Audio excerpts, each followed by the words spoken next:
Those who have questioned the United States in this moment, I would argue, are living only in the moment.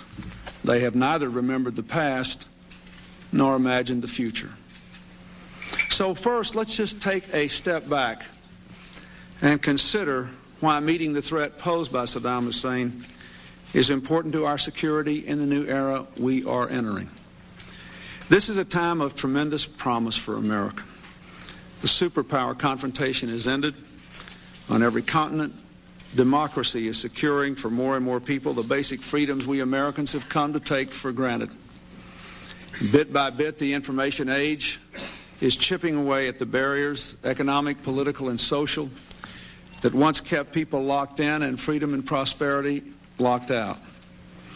But for all our promise, all our opportunity, people in this room know very well that this is not a time free from peril, especially as a result of reckless acts of outlaw nations and an unholy axis of terrorists, drug traffickers, and organized international criminals. We have to defend our future from these predators of the 21st century. They feed on the free flow of information and technology. They actually take advantage of the freer movement of people, information, and ideas. And they will be all the more lethal if we allow them to build arsenals of nuclear, chemical, and biological weapons and the missiles to deliver them. We simply cannot allow that to happen. There is no more clear example of this threat than Saddam Hussein's Iraq. His regime threatens the safety of his people, the stability of his region, and the security of all the rest of us. I want the American people to understand first the past. How did this crisis come about? And I want them to understand what we must do to protect the national interest and indeed the interest of all freedom-loving people in the world. Remember, as a condition of the ceasefire after the Gulf War, the United Nations demanded, not the United States, the United Nations demanded, and Saddam Hussein agreed to declare within 15 days, this is way back in 1991, within 15 days, his nuclear, chemical, and biological weapons and the missiles to deliver them, to make a total declaration. That's what he promised to do. The United Nations set up a special commission of highly trained international experts called UNSCOM to make sure that Iraq made good on that commitment. We had every good reason to insist that Iraq disarm. Saddam had built up a terrible arsenal, and he had used it. Not once, but many times in a decade-long war with Iran, he used chemical weapons against combatants, against civilians, against a foreign adversary, and even against his own people. And during the Gulf War, Saddam launched Scuds against Saudi Arabia, Israel, and Bahrain.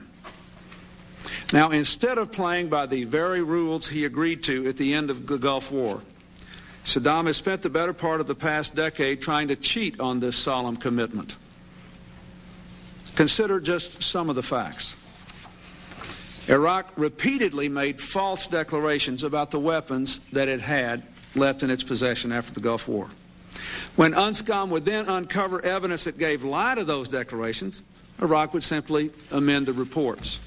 For example, Iraq revised its nuclear declarations 4 times within just 14 months, and it has submitted 6 different biological warfare declarations, each of which has been rejected by UNSCOM. In 1995, Hussein Kamel, Saddam's son-in-law and the chief organizer of Iraq's weapons of mass destruction program, defected to Jordan. He revealed that Iraq was continuing to conceal weapons and missiles and the capacity to build many more. Then and only then did Iraq admit to developing numbers of weapons in significant quantities and weapon stocks. Previously, it had vehemently denied the very thing it just simply admitted once Saddam Hussein's son-in-law defected to Jordan and told the truth. Now listen to this. What did it admit? It admitted, among other things, an offensive biological warfare capability, notably 5,000 gallons of botulinum, which causes botulism, 2,000 gallons of anthrax, 25 biological-filled Scud warheads, and 157 aerial bombs. And I might say, UNSCOM inspectors believe that Iraq has actually greatly understated its production. As if we needed further confirmation, you all know what happened to his son-in-law when he made the untimely decision to go back to Iraq. Next, throughout this entire process, Iraqi agents have undermined and undercut UNSCOM. They've harassed the inspectors, lied to them, disabled monitoring cameras, literally spirited evidence out of the back doors of suspect facilities as inspectors walked through the front door, and our people were there observing it and had the pictures to prove it. Despite Iraq's deceptions, UNSCOM has nevertheless done a remarkable job. Its inspectors, the eyes and ears of the civilized world, have uncovered and destroyed more weapons of mass destruction capacity than was destroyed during the Gulf War. This includes nearly 40,000 chemical weapons, more than 100,000 gallons of chemical weapons agents, 48 operational missiles, 30 warheads specifically fitted for chemical and biological weapons, and a massive biological weapons facility at Al-Hakim equipped to produce anthrax and other deadly agents. Over the past few months, as they have come closer and closer to rooting out Iraq's remaining nuclear capacity, Saddam has undertaken yet another gambit to thwart their ambition. By imposing debilitating conditions on the inspectors and declaring key sites which have still not been inspected off limits, including, I might add, one palace in Baghdad, more than 2,600 acres large. By comparison, when you hear all this business about presidential sites reflect our sovereignty, why do you want to come into a residence? The White House complex is 18 acres. So you'll have some feel for this. One of these presidential sites is about the size of Washington, D.C. That's about, how many acres did you tell me it was? 40,000 acres. We're not talking about a few rooms here with delicate personal matters involved. It is obvious that there is an attempt here, based on the whole history of this operation since 1991, to protect whatever remains of his capacity to produce weapons of mass destruction, the missiles to deliver them, and the feedstocks necessary to produce them.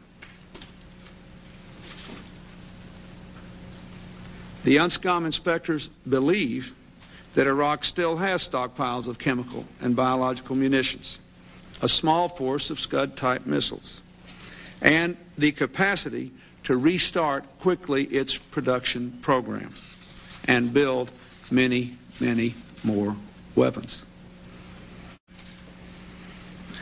Now, let's imagine the future. What if he fails to comply and we fail to act? Or we take some ambiguous third route which gives him yet more opportunities to develop this program of weapons of mass destruction and continue to press for the release of the sanctions and continue to ignore the solemn commitments that he made.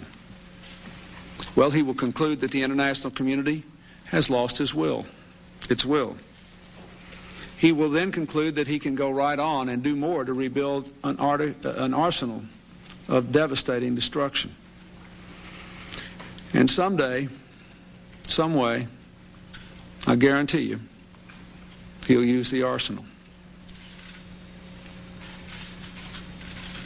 And I think every one of you who's really worked on this for any length of time believes that too.